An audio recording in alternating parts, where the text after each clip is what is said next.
of coronavirus anyway. Coronabollocks. Hi all.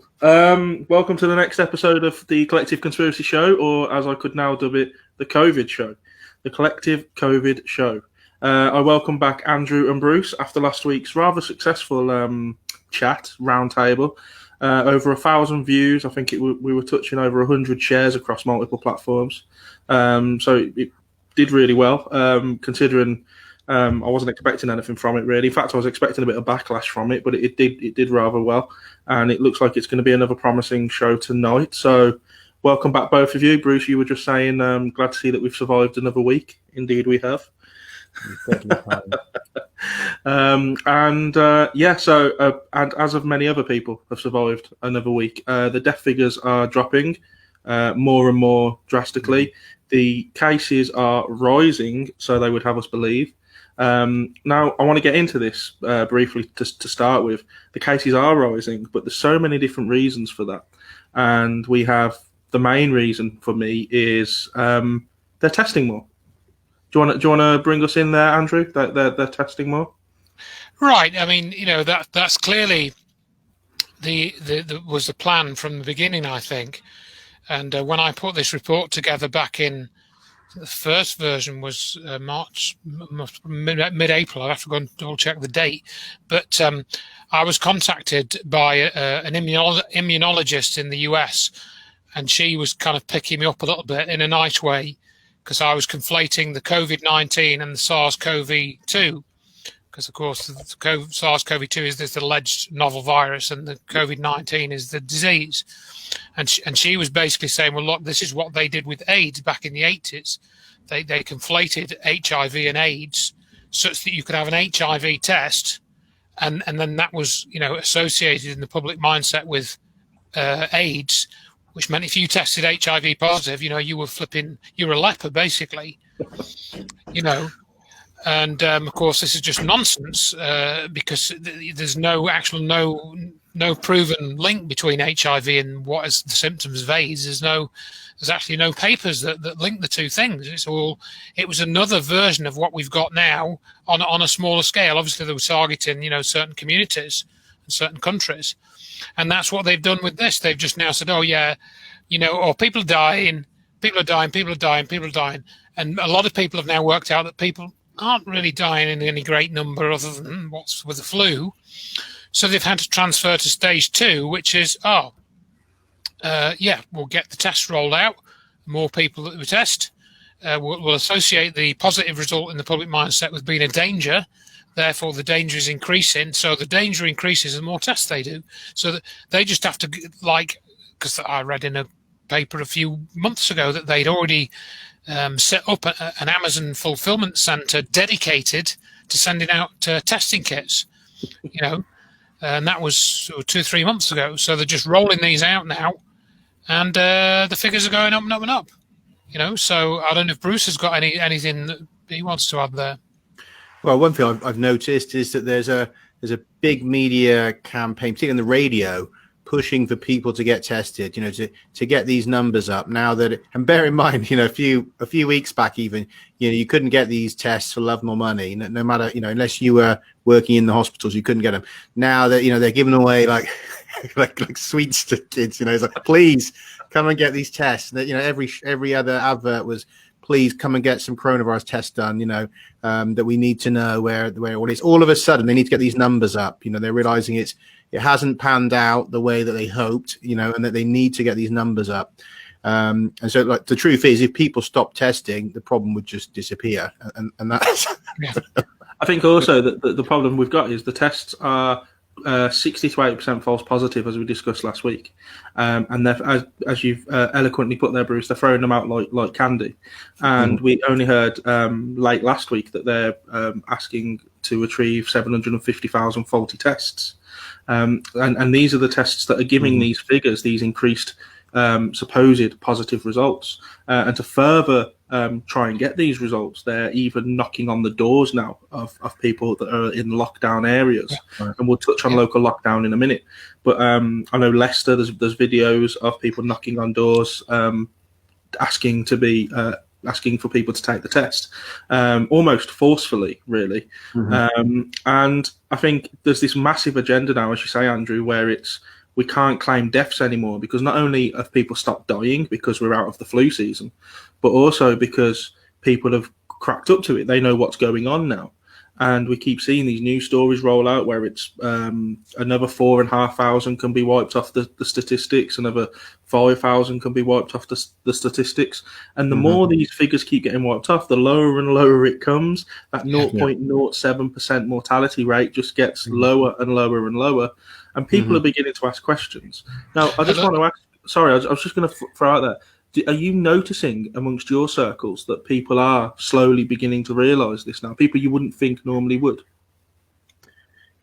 Some, but I think what I'm seeing generally, I don't want to put this on particularly just people I know, but I see essentially people fall into sort of delusional psychosis type symptoms, where you can start to interpret information around you in a way that fits. And that's a problem with the kind of, when you become delusional, is that that you construct. I mean, look, I've had with psychedelics, and I've used psychedelics, where on one occasion I had a delusional kind of psychotic break, and you can interpret things around you that fit that. Right, this is a problem if you get into a delusional state, that you can see the same things that's happening that everyone else can see, but you begin fitting information around you, what you're believing in that moment, right? You can construct it, and so that's problematic. So if someone saying, "Well, look, can't you see that's happening?" You sort of can, but the way that you're interpreting that, still you fit it into that delusion. And that's what I'm seeing mainly, is that what seems like should be obvious to people, but then you look at it again carefully, how they're seeing it, and you understand how they are warping it to fit this narrative, rather than questioning, have I gone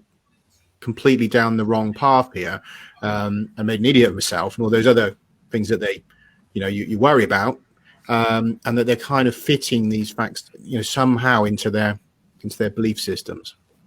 Okay. That's a great expression there, Bruce. Not one that I was familiar with, delusional psychosis, and I agree with you. I mean, I'm a bit reclusive, so I don't interact with a lot of people. But a couple of small experiences I can recount. But I wanted to add on to that last bit about the marketing of the testing. I think one of the key prongs of that marketing is saying, "Oh, if you get tested, that's going to help us go back to normal." And that, I can't remember what words they've used in the advert, but it's something like, "Oh, remember when we could all go to the theatre and the cinema and da-da-da." They've linked that in with the idea of testing. So that's the hook. Oh, yeah, we'll get tested. Oh, whatever happens, if I get tested, everything's going to be fine, and then we can do whatever. So that's just I wanted to add that little point on. But going back to the delusional psychosis, I had a little experience today, literally just walking up to the chemist to get some painkillers for my wife, and I walked straight in the pharmacist, no mask, I haven't worn a mask. We've got a small co-op here. I don't wear a mask when I go in there, I just use the self-checkouts, rightly or wrongly. But, no, I'm not wearing a mask, I'm not going to wear one.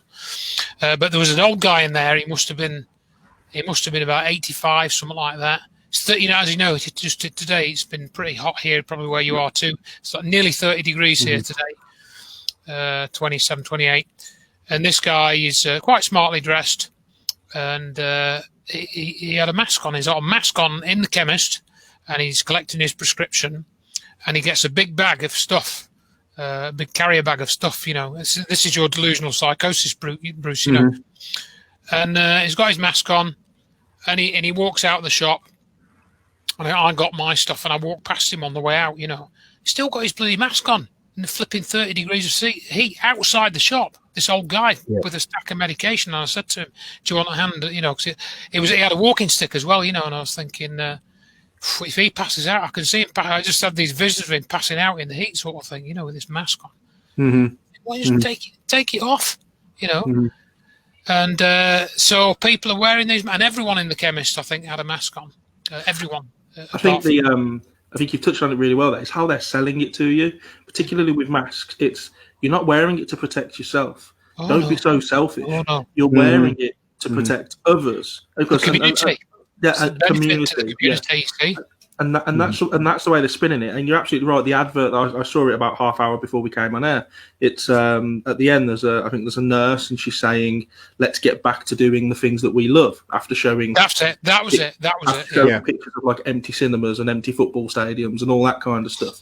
But of course, as we touched on last week, people like us and a statistic that's been released saying 50% of the public supposedly won't accept a coronavirus vaccine. I've seen different statistics, but it's roughly 40 to 50% won't accept it.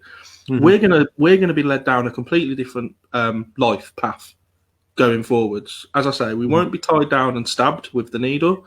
We will just be forced to live a very secluded life where even now the Premier League are coming out saying if you want to watch a game of football, they're looking at getting an immunity passport or a health passport just to get in to watch it. I mean, That's they said that the immunity passports were mentioned, I think, back in late March. Yeah, Matt Hancock, I think. Yeah. So that's been on the cards. Well, we know that's been the plan all along, don't we? I mean, we've seen, the Event 201 stuff and all of that, and the GPMB, the Global Preparedness and Management Board. People can look at that document, which was September 2019, about around the same time as that Event 201. I think the two are I haven't studied it in detail, but I think the two are quite closely sort of conjoined. Yeah. They're going to spin it. Oh, you want to go on holiday? You want to go to this country, that country? Oh, you need your pass. We've now got, of course, a border with Scotland, and there was even talk a few weeks ago, wasn't there, with having the Scottish border patrolled because of it's terrible in England, and there were far less cases in Scotland. Not these dirty English people coming and blagging on us, Yeah. So Adrian's wall must do a really good job of keeping out the virus. Yeah. Bruce, drive up and there's just a giant mask, dividing a giant N95 mask across the A74. Drive into it like bloody roadrunner and bounce back into England. Bruce, I just want to touch on, because I know you're quite big on statistics and data, and one of the most important studies that I've read over the past week was released by Sheffield and Loughborough universities, who released a study. And let me just get the statistics. They said that 54 to 63% lower the death rate. So they thought were 54 to 63% lower than the official government figures. They believe that lockdown killed significantly more people than the virus did, and that the virus-related death was more acute in the elderly. This is something that we've been saying all along. Obviously, you're aware of that study. Is that something that sits with you? Yeah, absolutely. This is now starting to creep out as we, particularly as the number of deaths associated with COVID-19, starts to rapidly disappear. Now, we know that many of the deaths that were associated with this alleged disease were also suspect, because that, of course, has been raised as an issue. We've already had the government have to say we're investigating the figures for months and months, people saying it's a conspiracy theory to say that they're including all these car crashes and hangings and so. Then it turns out no, that's true, the government admits it, we have been doing that, and we're going to investigate now. So we don't really know how many of those deaths had anything to do with even respiratory conditions, let alone this particular alleged one, right?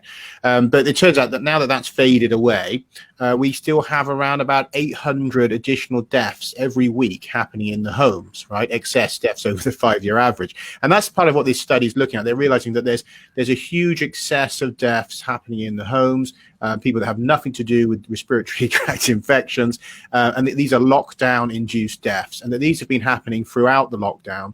And we're now sort of being able to disentangle those figures, and it's very obvious. It's something like 20,000 people. Now, I mean, that should shock anyone listening, because 20,000 is about, towards sort of half of these total excess deaths straight away. Now, does that sound like lockdown has been saving lives? Now, if we compare that with Sweden or somewhere that didn't go to a full lockdown, who has done much better than us, it becomes very obvious that lockdown is not saving lives. And the spin now, of course, will be, but it would have been much worse without lockdown. Yeah. And that's, of course, what I would call these COVIDiots. I mean, they like to call us the COVIDiots, but they're one day going to look back and look very differently on that term, because, it's going to be very obvious that if we'd had the similar situation to Sweden, those 20,000 people would be alive today. Now, at what point do we say that this is kind of a government-sponsored massacre that everyone else is basically implicit in? Because, you know, there's a point where if you're going along with it, even with the facts kind of presenting that this doesn't work, we've had the facts from Sweden throughout, so we knew that the UK was doing much worse than Sweden all the way through. So at what point are we complicit, you know, if we're supporting this, you know, complicit in these deaths? That's uncomfortable for people. And that's why you end up with these things like these, as I say, these delusional psychosis, where people really do not want to face that, to say that, you know, but I was helping everybody. You know, I was told if I did all this, you know, it was compassionate and I was helping everyone. And now you're saying I'm complicit in massacring 20,000 of my fellow citizens. You know, that's a hard one, right? And I get that. That's a hard one that nobody's going to want to really jump on board with. But that's where the figures are at. I mean, you can see if you look at the latest ONS figures for week 30. So this is always runs a couple of weeks behind. So bear this in mind, that we've got 727 excess deaths in the home, which have nothing to do with COVID-19. And in fact, there's only 217 deaths where this COVID-19 is mentioned, you know, as possibly being to do with it. And bear in mind, that doesn't mean the cause, but just it's mentioned on the death certificate. 217. So it's really faded away. And that's 2 weeks ago. So as we know, it's falling. So by now, I'm not sure, you know, we don't know yet what this week's figure is, but let's guess it's probably towards 100 or something like that. So it's really trivial numbers. And meanwhile, we've got 727 people that have died because they didn't have access to the NHS services during the lockdown. And this is the problem. We've got all these people now dying. Yeah. And Andrew, today I saw it was a news related. It was on the TV, and the picture that they showed, the diagram, in big, bright, bold red letters, 55 deaths over the last 24 hours. Now, that in itself isn't really that high, but, you know, they tell it, and you think, oh, well, you know, 55 deaths, that's fine. It's a high number, maybe. But then underneath in the small print, you know, almost you've got to get close to your TV to read it. It says deaths after any related death after testing positive for COVID. So that means you test positive for COVID, hit by a bus, you've died of COVID. This has come out, I think. I mean, they put it in papers like the Daily Mail, particularly, and that is deliberate. I think. You know, I'll give you another example. Another couple of examples that come to mind in relation to this. But firstly, about the actual cause of death issue. My brother-in-law, he died in April. You know, I hadn't seen him for years. I wasn't particularly close to him or anything, but. He died, I think it was mid-April, around about then. I can't remember the exact date, up in Scotland. And they contacted my sister and said, what do you want putting on the death certificate? Do you want COVID? Or because he had vascular dementia, he'd been in care for about 6-7 years, and he'd lost most of his memory. But they asked my sister what she wanted putting on the death certificate. My sister's not a doctor. I don't think she was even there when he died because they weren't allowed in. You know, there was stupid restrictions. So clearly, that in of itself is highly irregular. Now, a couple of things about the stats and stuff.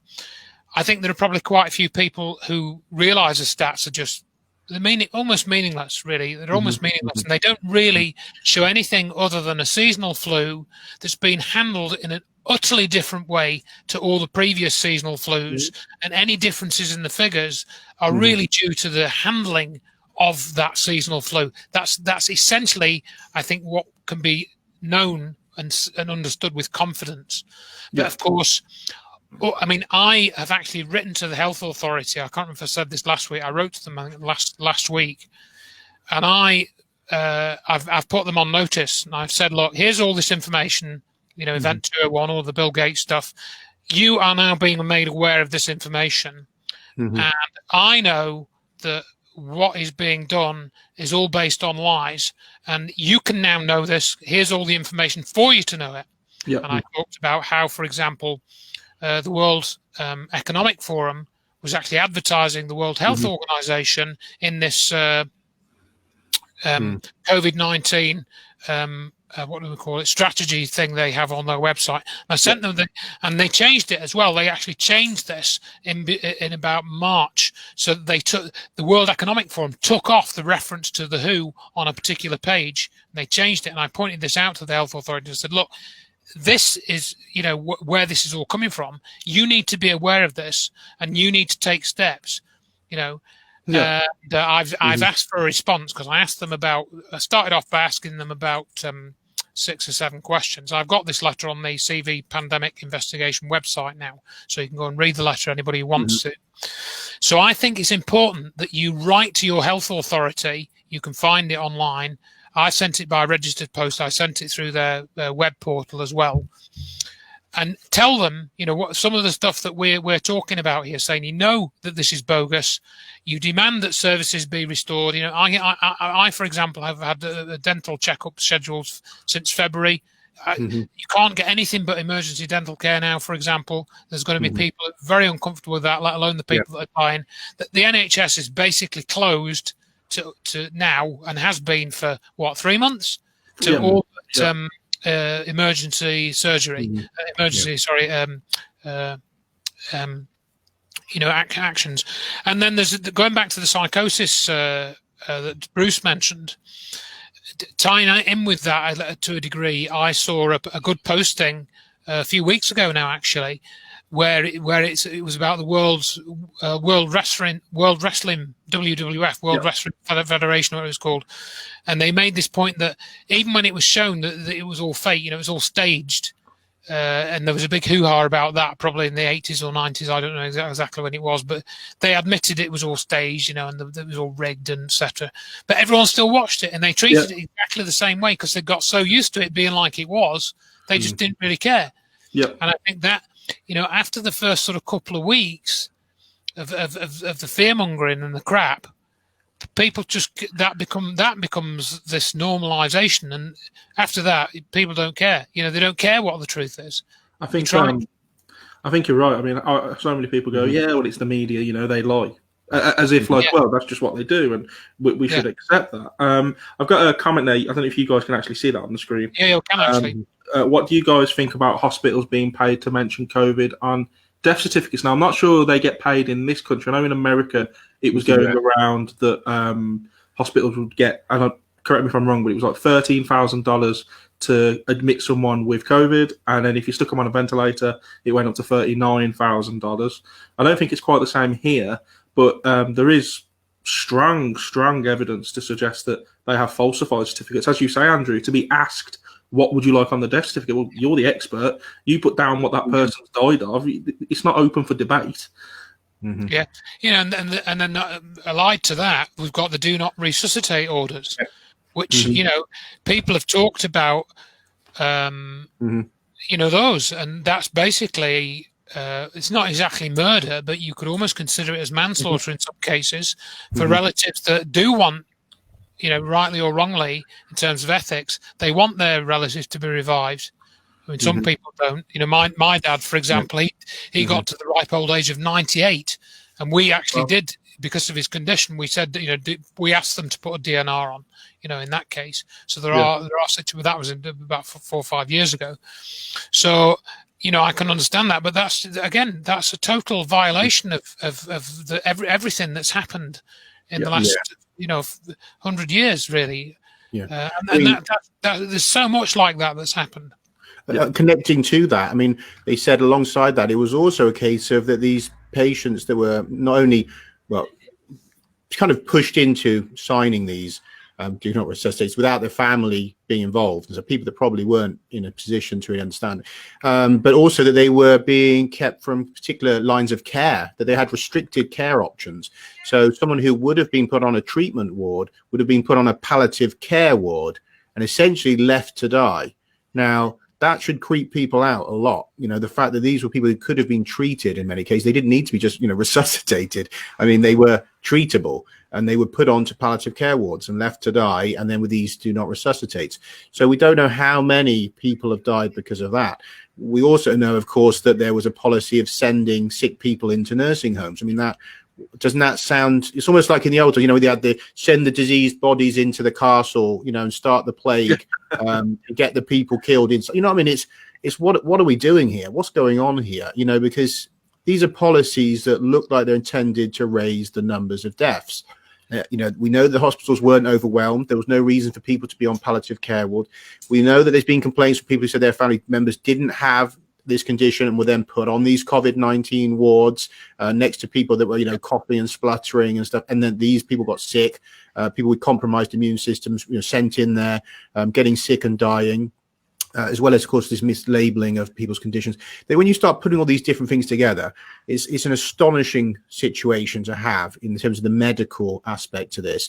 That we have people almost it looks like almost deliberately infected, yep. And then without any options of treatment. So again, ramping up the death numbers. Now, I understand that for the average person, you say, well, come on, who would do that? Nobody would do that, and that's always been to come back to a lot of things when someone says, "Oh, it's a conspiracy theory." Who would do that?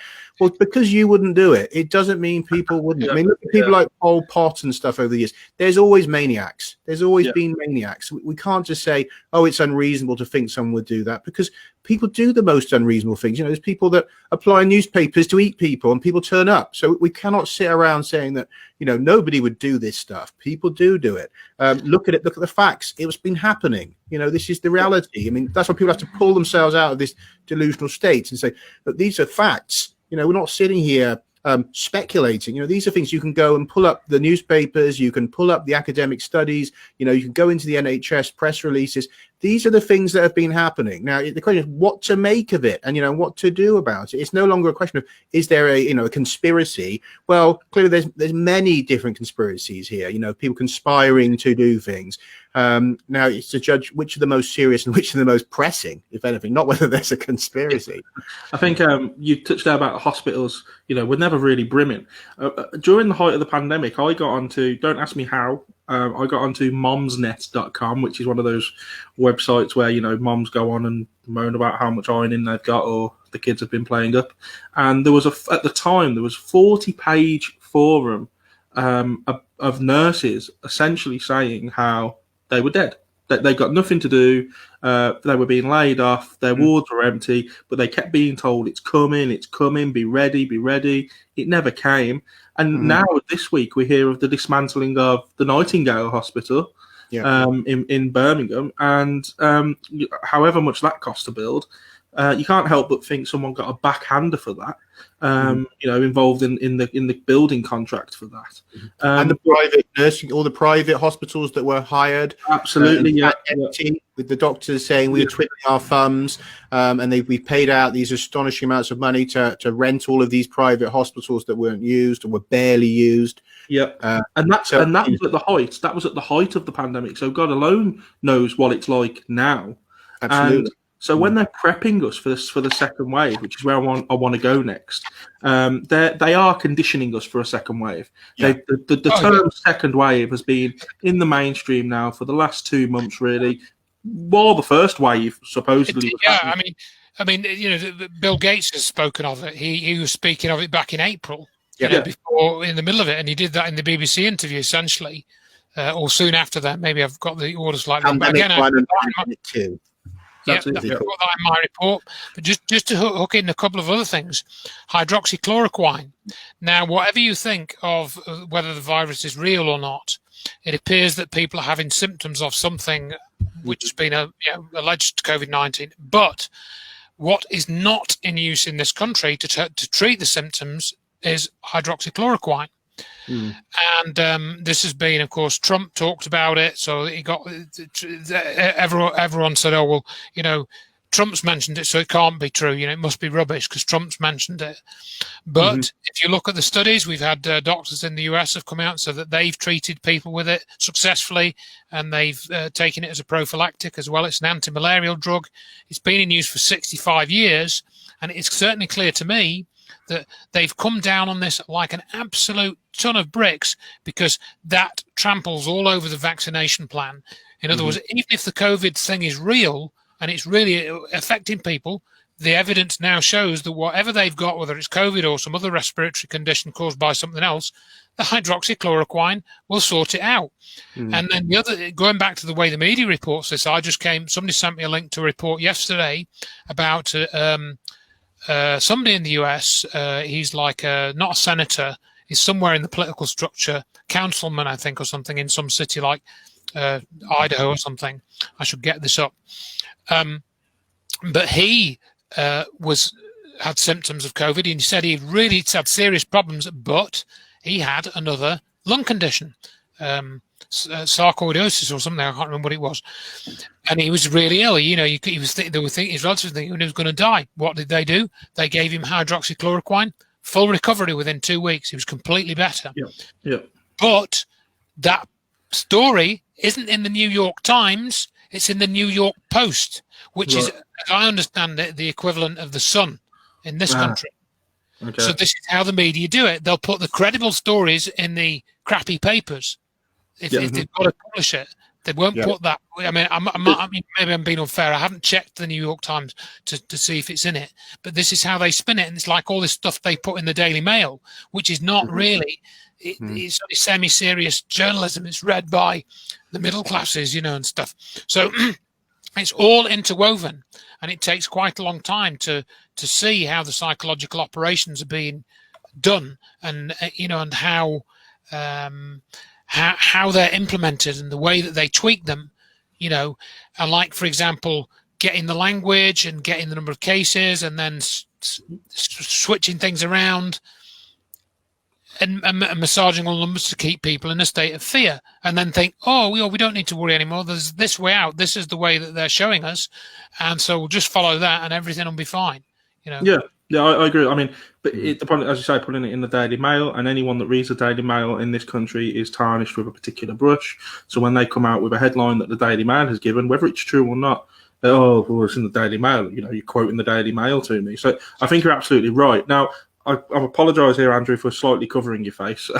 It was covering Bruce's before, but it's just a big question. It's a big statement, and I know this is very important to you, Bruce. Alex here said that he doesn't feel 100% confident going shopping without wearing the muzzle, as it's become affectionately known amongst people like us. He knows it's wrong, but he just doesn't want the hassle. Now, that's something you touched on, Bruce, off air. People kind of just conforming because they just can't be asked. I would like to name this condition. I'd like to call it Emperor's New Clothes Syndrome, which unfortunately is now spreading like wildfire. And I had a touch of it myself a week or so back when I went to Tesco's, and I did, on one occasion I did put a mask on. Another couple I haven't, but because I had a sudden breakout of the Emperor's New Clothes Syndrome, and that's where you feel like I'm just going to go along with this theatre so that people don't bother me, and that is, we don't know how many people have got it, but I'm going to guess millions, because we know that a few weeks back, probably less than 5% of people were wearing masks, right? So they didn't feel they were very important. They didn't feel that they were worth bothering with, whether to help themselves or others. So we can safely say that now that we've got probably 90% or more wearing them, that there's millions of people out there suffering from this psychological condition now, and all hating it, but not wanting to be the one who's in Tesco's and takes it off and says, what the hell are we doing? Why are we wearing these? It's like being in a theatre production that you didn't ask to enroll in, and you're all having to act it out as though you believe that that's doing something. I think terrible. You've hit the nail on the head there, because there's so many. I'm in kind of like unmasked groups and stuff on Facebook, and so many people say, they go around, they're not wearing the mask because they're, they're not that you're not brave, Alex, but they just feel like they can. And within seconds, that they say that people will look at them and kind of go, "Hang on a minute," and then they take theirs off. Yeah. And another example of that was my local park. My little son is only 10 months old. I've not really been able to put him on the swing, so I thought, excuse my French, but bollocks to this. So I jumped over the fence, made a bit of a clatter jumping over the fence though, and everyone in the park kind of started staring at me. So I've put Larry on the swings, much to his disgust, and within half hour, the park was rammed full of people. Of people now coming and just jumping over the fence and going on. So it just takes that one person. So Alex, I implore you that if you are out and you want to take your mask off, do so. It just takes one person. Alex needs a T-shirt. I'll get the link for my T-shirt. Yeah. Do you want to stand up and show the? Do you want to stand up? I can show you the T-shirt, yeah, because I've got it on now. There we go. I don't know if you need to adjust it. If you want to go to your left, go left. Oh no. Right. Okay. Yeah. So I think it says the media is the virus. Can't see the other way. Yeah. The media is the virus. The reaction is the pandemic, and knowledge is the cure. That's what you need, Alex. One of those shirts, and you'll be brave enough to take your mask off. The link I'll get, and you can see. I'm trying to get a few more orders, but yeah. Mm-hmm. So I wore this up to the shop today when I went. I only got them, I think, on Friday or something, and so. Yeah, but I understand that you don't really want the hassle, and I felt like that as well. Because, like, for example, I usually shop at bloody Asda, and I didn't want to go through it, so I've just done the bloody click and collect. Just do it and then just go and collect it now, and then I can avoid all that. So I really like Alex. I don't want to be arguing with people, and it's just, I'm just not a confrontational person, despite doing what we're doing and everything. Yeah. In the face-to-face situation in the street, it's fine. It's fine. It's much different getting a nasty email from somebody or some nasty comment on your Facebook page to having somebody in your face ranting at you. That's quite stressful. But a couple of things to add on to that, though, is that's of course what it's designed to be. It's meant to be divisive. It's meant to set as one against another. And there's a couple of other things. The first thing is, I was reading, and I think it's a good one, that it blocks your empathy with others. Yeah. So it reduces your humanity. It dehumanizes you. Yeah. And in fact, I almost said that to somebody. I thought, if somebody said to me today, "Oh, you're not wearing a mask," I was going to say, "Yeah, I'm not going to let myself be dehumanized." So I hope you don't mind. I was going to be my retort. It didn't actually happen. I thought it might happen when I went into the chemist today. But there's that, and then the ritual aspect with the mask wearing of the occult ritual, because everything's been inverted. You see. The healthcare is not treating people. Hospitals are turning everyone away. The people that are supposed to be sorting this out are promoting the lie. Yeah. The people that should, like the health authority again, they should be finding out that the swine flu pandemic in 2009 was a lie. They should be finding that. They have all the experts, but it was me, not the expert, reminding them in this letter that it was a scam, and that's why they should pay attention to what I'm telling them now. Arrogantly or not, whether that sounds arrogant, I don't think it came across arrogantly. So the occult thing and the ritual, that's part of the inversion, and then that goes into the COVID-19 as well. People have looked at the numerology of that, and then the other one that came out in that sort of train of thought that somebody pointed out, that we're in the year 2020. That's meant to be 2020 vision, of course, is perfect, clear vision, isn't it? And yet everyone's gone blind. There's a very good book by Eric Larson, and it's called A Nation Gone Blind, and it's about the US. And I really like that title. We really are living in a nation that's gone blind. I think to touch more on the ritualistic, I want to kind of end the show talking about cashless society. But to touch a little bit more about for me, it's the numerology, and I briefly mentioned it to you both last week off air. I think when you look at the dates that they start to do these things on. So on Independence Day, they opened everything back up again, and they gave us our freedom on the 4th of July, and then on the 24th of July, the masks came in. So that's 24/7, as if to say this is going to be the new normal. You're going to be wearing this all the time, and that's massively important to these kind of people. Now, whether you believe in satanic worship or satanic ritualism or whatever it is they're doing, whether that thing is real or not, what is important is that these people think it is. And that's the dangerous aspect to it.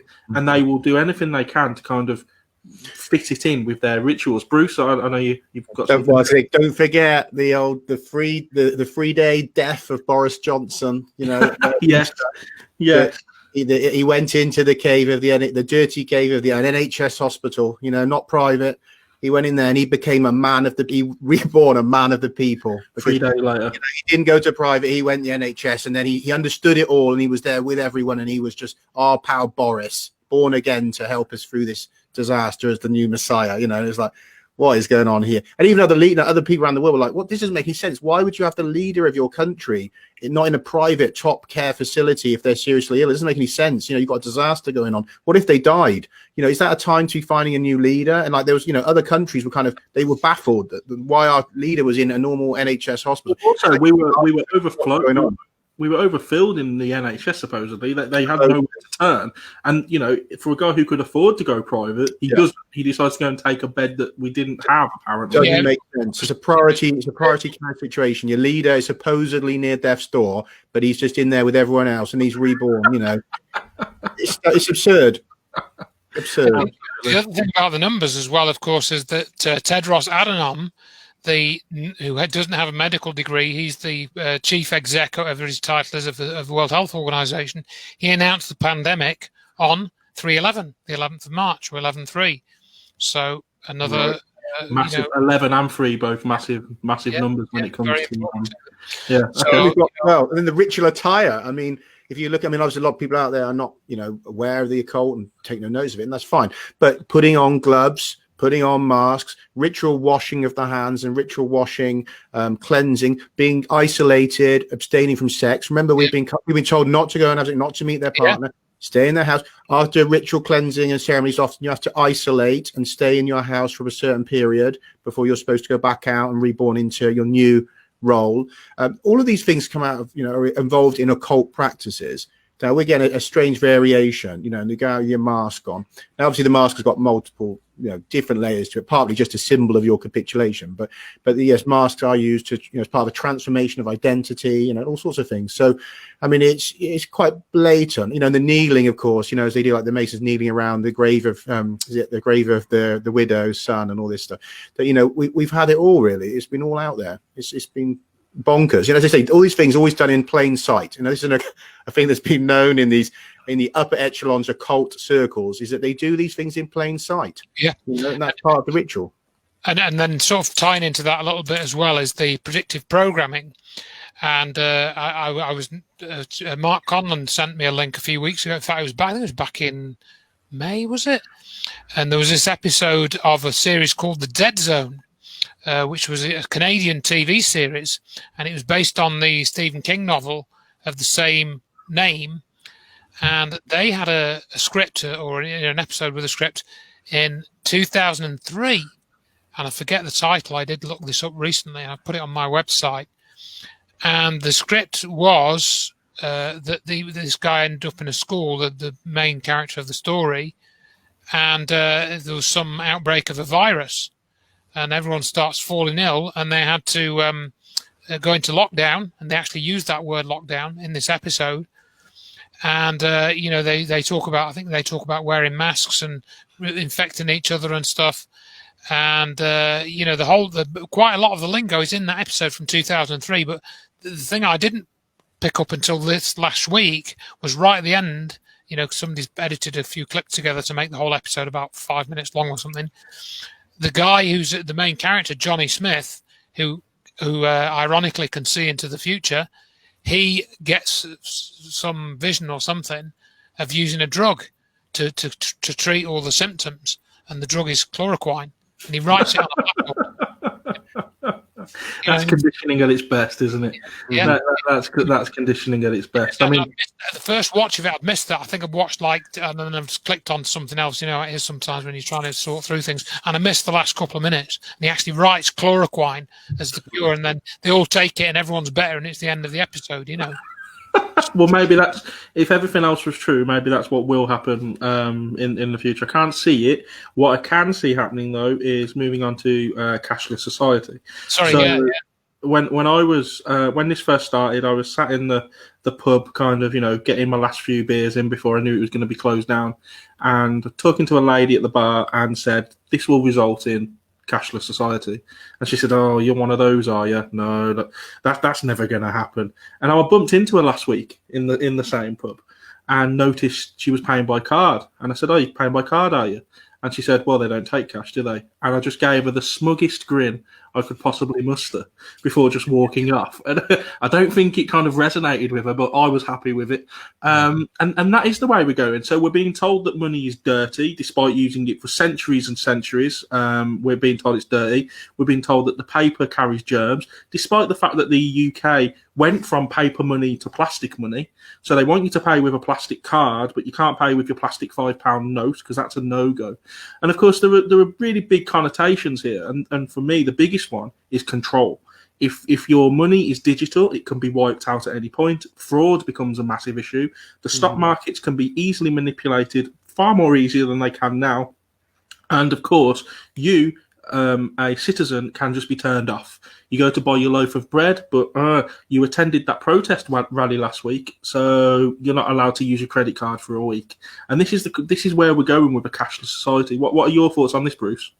Well, I mean, if you got to fit that in as well with the growing requests by all kinds of influential people that we should have a universal income, because of course, once you have a majority of people hooked in on government money, then if you're told, well, look, you messed up, you're losing 10% of your credit this week, you're not going to have enough money for food, mate. Next week, you probably won't go to a protest, right? And that's why you can start to fit it in with, it's not just that you're switching off, elements of it, but if they're controlling your cash flow entirely, that then you're really in trouble. So this is what they keep saying. They want this minimum income that the government's going to give everyone. So if you're well behaved, you'll keep it going, and if you're not, it will start decreasing rapidly. And we've got a lot of people now falling onto obviously universal credit, which will come on. I mean, there was a clue in there already. It was universal credit. Now we have universal income and all this. So I mean, that was the way it was going in the first place, and now they're going to just switch it further along. And we've had the Pope, saying that we should have this. This is it's a global agenda that they've been wanting this for a long time. Yeah. We're going to have, obviously, the banks now have got in on the crypto. We've had central banks now, they're making their own cryptocurrencies. There's going to be digital pound, digital dollar.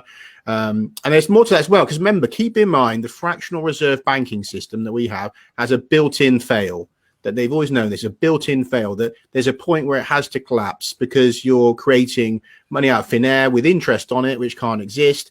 And it goes on and on and on to a point where it breaks down. Now, there's whispers coming from quite influential people that it has broken down, and that what we're seeing now is the facade that's covering something that's already happened, a collapse in the financial systems. And this is why they're pumping out trillions of money, the last squeezing of this system before it's replaced, with trillions being pumped out. And in the meanwhile, they're getting ready for a full reset where we will come back with a new economic system based around the digital currencies. And that, I think, is one of the major parts to what we're seeing, that this is the distraction for something far bigger in the background. I agree with that. And I would just add that the World Economic Forum, their title for their conference next year is The Great Reset. And you can they've got it bandied about on their website. Yeah, it's on their website. They put that on about a couple of months ago. And so, absolutely, and the only part I disagree with you on there, Bruce, is really to say that I think they can keep the system going as long as they want. In other words, if you can create money out of thin air, you can create as much of it as out of thin air. So really, when they want to crash it or switch it off, they'll just do it then. So it might be next year, it might be another 10 years, depending on how much pushback there is, so. Maybe all the preppers, out there, are kind of a bit relieved that they've done the prepping. I'm not in that group of people, but I know one or two people that are, and I think if people have got an opportunity to invest in physical things, that have value, rather than having all this cash in the bank, maybe it's you might want to move towards doing that now, in some ways. I'm not one for sort of talking about buying gold and stuff, because as I pointed out to somebody when there was talk of I think economy crashed back in 2008. So I've got £10,000 in the bank, so I'll go and buy half a kilogram of gold or whatever. I don't know what the value is. So how am I going to use that to pay something off? I want a loaf of bread. I'll just get a tiny little flake of gold here and say, can I have that half of that grain back, please? If you think about the practicality of it, I can't see that working somewhere. No, I think Dennis has made a good point. He talks about how he wasn't allowed into a petrol shop because he wasn't wearing a mask, along with another customer. But they ended up letting him in after they'd filled up the vehicle. So I guess it was like, well, look, I've used your petrol, mate, so I either pay you or I don't. So customers are at risk because he wanted so he couldn't let them in because customers would be at risk. But then he thought, actually, no, I need the money. So it's kind of like, it's a catch-22 going on there, because it's, you know, the shopkeeper thinks he's doing the best for his customers, but then he's actually got to earn a living as well. So there's this kind of, and that's where they've got these people by the balls. You know, this is where they've got you, because if you don't obey it, if you accept cash when you're not supposed to, if you let people in without masks when you're not supposed to, and you're caught out by a policeman or by whatever, a COVID enforcement officer or whatever, if caught out by these people, you lose your license, you get your shop closed down or whatever. And that's where they've got you. So how many of these people that are running shops that are enforcing this actually believe what they're enforcing? Because I would argue not many.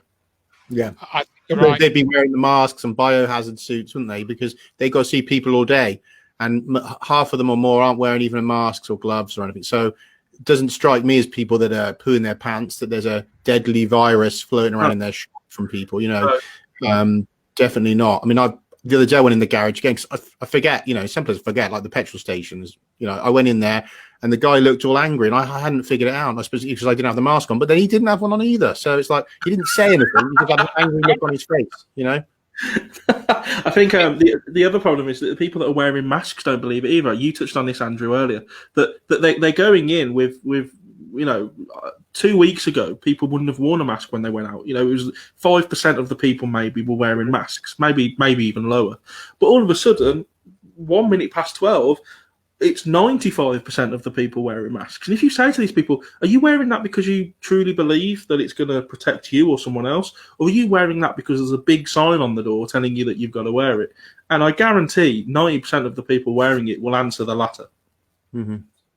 Do you know, can I throw out, there's this really good saying I got from a Spanish TV show. And it's about, there's a family, they're kidnapping people. He's kidnapping people and putting them in this basement. And he says to the guy, don't worry, you get used to it. He says, if a man pisses in the same place 3 times, that's his home. And I thought, you know what? We have this problem that people adjust to just about anything, you know, and we've seen how quickly you can adjust to not seeing your friends' smiles, not touching people, not even recognizing your own friends in the street. You're walking through town, you don't recognize people anymore. To wearing masks in the shop, wash your hands like a maniac, you know, that we adjust to really bonkers things. And that's something about human beings, that we have that evolutionary flexibility to circumstances. But it's astonishing, but true, you know, and it really, that spoke to me. So I thought, Jesus, it's right, isn't it? We can pretty much adapt to anything, no matter how absurd. And it only takes a few weeks. Yeah. What I want to say, I'm going to go off camera now, because as we're talking about masks and stuff, I have actually got a mask, right? So I haven't got it yet, but what I'm going to do is I'm going to get it. So it's take me a minute. And I'll put it on. So Bruce, put it on for a couple of minutes while I get it on. Okay, yeah, we'll keep the audience warm. So Bruce, yeah, I think as we just touched on there, for me, it's the sheer compliance of people. It's the I'm gonna, you know, I'll wear it because I'm being told to.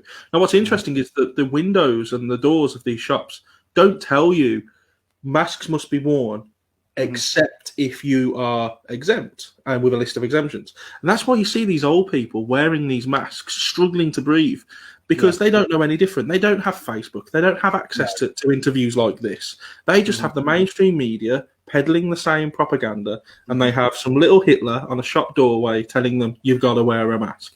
And I feel sorry for these people. And they're told that, of course, that they're the high-risk people, so then they're more scared. So they've got these factors. But even though that we know that people over 100 years old have been all right, because it's not that your age, it's your immune system. So, I mean, you could be 120, and if you're in very good health, you know, eat well, you walk a lot, you're all right. But then if you've lived 120, you've got to, if you lived 120, you've got a good immune system to get that far, you know. Well, so I mean, this is it's not as simple as you're over a certain age. It's your immune system. So for people in care homes, it's not just that they're old. A lot of those people are very unwell, and think about it, they also now have restricted mobility. They're inside a building most of the time. They're not well cared for mostly. They don't eat well. They don't go out much. They don't have social interaction with people, which is important for your immune system as well.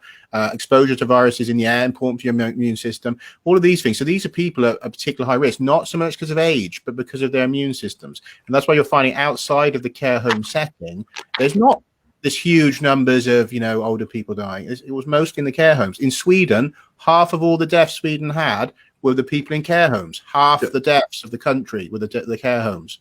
Right, so this isn't just a virus that affects everybody. No, it's people with failed immune systems. Yeah. I'd have to agree with that. And for me, the older people. I mean, I've got a friend who has cystic fibrosis, and he's like, 30 years old or around that age, and he was shielding like mad when this first started, because obviously he was in the very, very high kind of reaches of being vulnerable, and even now he's like, you know what? Nah, I'm just going to go out. He's in a band. He goes band practicing and stuff like that, because he just sees it for what it is, and it's a con. And I just want to stress to people watching, I'm not sure about Andrew or yourself, Bruce, but I don't think this is a hoax. There is a strain of flu that has been slightly dangerous. Yeah. But is it worth this? I mean, we saw videos of people in China dropping down dead at the start of this. That nothing more than propaganda, literally just dropping on the street. I've never seen that. You've never seen that. No one watching this would have seen that in this country. No, happened at all. That's a pandemic. That is walking out the street, body bags everywhere, the Black Plague, that kind of thing. This isn't a pandemic. Telling us that 55 people have died in the last 24 hours, but that includes people who've tested positive but died from something else, i.e. a car crash or something. That's not a pandemic. A pandemic is falsified figures. Look, who knew all these facts a year ago? Nobody. But we now know things like the Hong Kong flu, a couple of decades back, that it killed 80,000 people in the UK. Did we have a lockdown? Were people washing their hands and wearing masks? No. Was there social distancing? No. We just dealt with it. We dealt with it. Bad year for flu and coronaviruses. This is how seriously I'm taking this. Look, here we go. You're perfectly protected. Look at that. Look, you see? Yeah, that's better. That's some serious protection. Yeah, I like that. Have you been out in that yet? No. Not yet. It's got to be done. I did think, should I go to Tesco's in a full biosuit, order a biosuit, and just go in there and see what they do? Yeah. If I'm forced to go out, I'll put it on. If I'm forced to go into Asda or something, and the bloody snorkel. Got it special. That's class. We were just saying there, Andrew. You probably missed it. That we've got about 3 minutes. I heard it all. Yeah. And that's a massively important thing to me. That people just need to use their eyes. I don't need to sit and watch a weatherman to tell me if it's raining. I look out the window and I see that it's raining. And yet people are watching the TV. They're watching these people in China falling over, collapsing in the street, collapsing in the subway. Right. Having you could set that video up in like 10 minutes. Very easily set up, but we're not seeing it here. We're not seeing it.